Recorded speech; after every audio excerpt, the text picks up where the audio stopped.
DJ Kanchan राज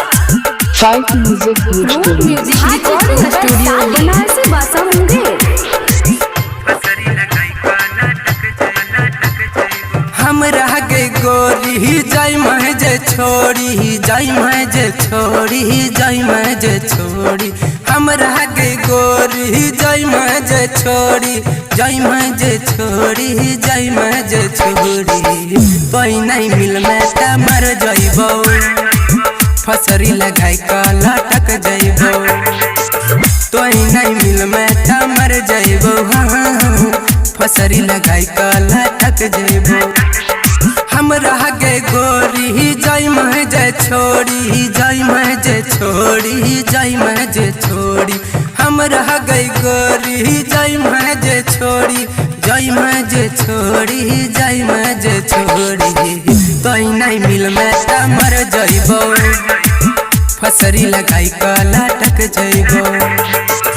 कोई नहीं मिल में त मर जइबो हे गई फसरी लगाई का लटक जइबो। Mix by Rakesh Lal Yadav, mix by DJ Kanchan Raj.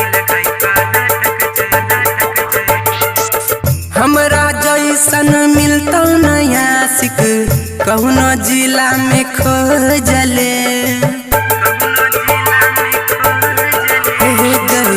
हमरा जैसन मिलता नया सिक मुंगेर जिला में खोजले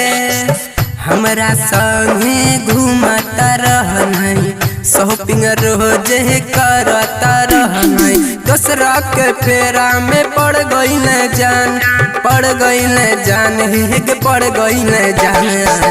तोई नहीं मिल में त मर जइबो फसरी लगाई का लटक जइबो तोई नहीं मिल में त मर जइबो हे गई फसरी लगाई का लटक जइबो। Mix by Rakesh Lal Yadav, mix by DJ Kanchan Raj.